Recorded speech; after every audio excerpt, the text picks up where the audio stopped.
Today we're going to talk about Riddick. But the thing that's really odd about this movie is that there's just like a lot of really bad things going on, but then there's a lot of really good things too. Like it's got these moments of brilliance that I really enjoyed. And then it also has these moments of like, what the fuck are you guys doing? Hello everyone. In an effort to get more videos out quicker, we're gonna try something we like to call raw vlogging. It's gonna be minimal editing, and we're just gonna bust them out. I know this mic looks weird, it looks like a fucked up cotton candy, but that's because it's super windy out here, so just bear with me, all right? So I saw Riddick this week, and the first thing I want to talk about is the trailer.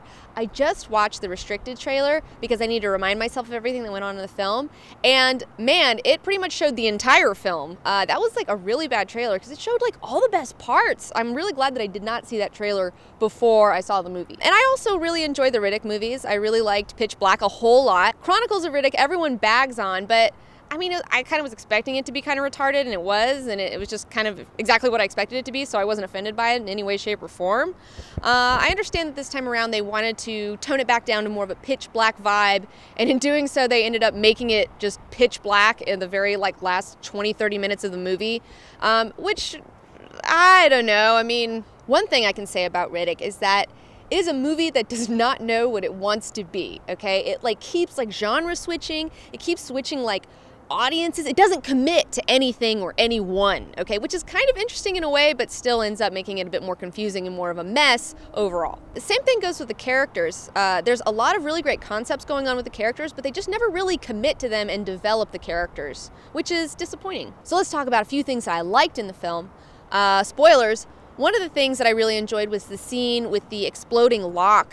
That was really well done. I was kind of like surprised at how good it was. I was like, if there was more of that in this movie would do great. I really enjoyed the scene where he fights that thing with the tail and the thing for the first time. That one was really cool. I enjoyed that a lot. Another thing that I liked, which was ruined in that trailer that I just watched, was when Riddick kicks a thing into a guy's thing. I'm not going to spoil it necessarily. And that was a lot of fun. I mean, it was really fun to see that guy die because he was a total like douchebag the whole time. So I really enjoyed that a lot. I also really enjoyed the scenes where Riddick is just ghosting people. You know, he's just coming out of the fucking, taking them. And that was a lot of fun. I liked it when Riddick became the monster in the film for a little while there, where he was just taking out all the mercenaries who were trying to get him. I really enjoyed Vin Diesel as Riddick. I've always enjoyed him as that character, and obviously other people do too, because that character has like carried 3 fucking movies at this point.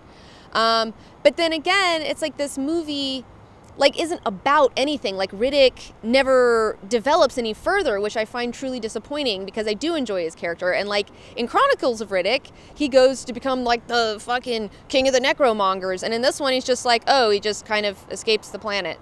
And that's it. There's no development, it doesn't know what it's supposed to be, there's no emotional core, there's nothing to learn from it, which I think is overall the biggest problem with the film. And this is a problem I see a lot with Hollywood filmmaking going on. It's like, what is it about? What is this movie about? And there's a lot of films coming out that aren't about shit, and it's crazy. Like, why even make it then if it's not about anything? Ugh. Another thing in this film that's kind of disappointing, I would say, is that it is all filmed on a green screen, and you can tell because the actors just look and feel like they're a little bit lost because they're just acting in a vacuum, a giant green vacuum. And I know that they did this because it has a very small budget. I think it was made for 40 or 50 million, which I actually like smaller budget films, and I'd like to see more smaller budget films, but I'd like to see more smaller budget films not filmed on a green screen.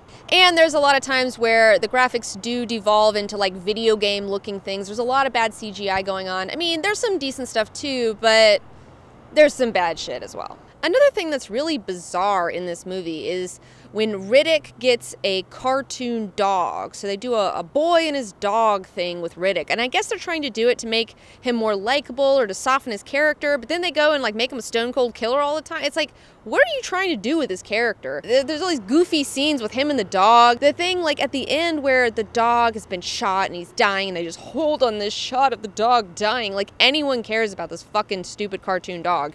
And it's like, I guess to show you that, oh, Riddick's dog is dead and now he's really gonna go after these. I don't know. I know what they were trying to do and it just didn't work. It was a fail.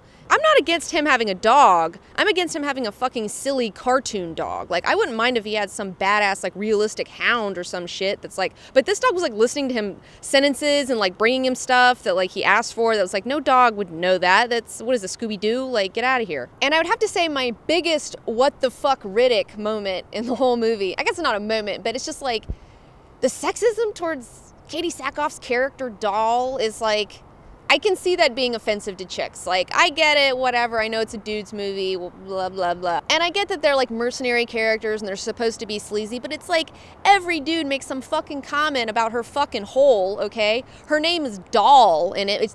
And the thing that's really odd about it is like you see all these like shitty mercenary guys that are like, you know, talking shit about her and stuff like that, telling her she's a whore and blah, blah, blah. You know, the same old shtick that we all girls hear all the time, especially on the internet.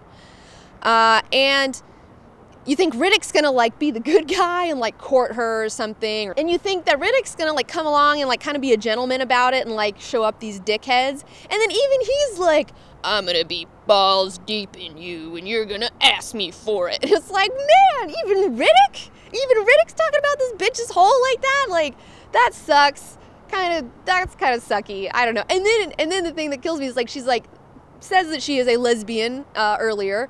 And then later on, she's like, oh no, I want Riddick's dick, you know? And it's just like such a fucking weird male fantasy. It's just bizarre to me. And like I said, I could see some women being offended by this. And another thing, I kind of feel bad for Katie Sackhoff for having to show her tits for this movie. I mean, it's like, if you're gonna show your tits, like show it for some fucking movie that's worth it. Because I really don't think that this was the one. I think she got talked into it by some fucking asshole producers or something like that. Like, I feel like this is what happened. I feel like there's a bunch of producers. There's a lot of producers on this film, too. And they're all sitting around, and one of them's like, I always wanted to see Katie Sackhoff's tits. I bet we could get Katie Sackhoff. And then they get her, and they're like, you gotta show your tits. And she's like, well, I haven't had any roles lately, and fuck, I guess I have to show my fucking tits for this stupid thing. And she does it, and it's just not worth it. And even then, it's not even like a real tit shot. It's just like a side boob shot.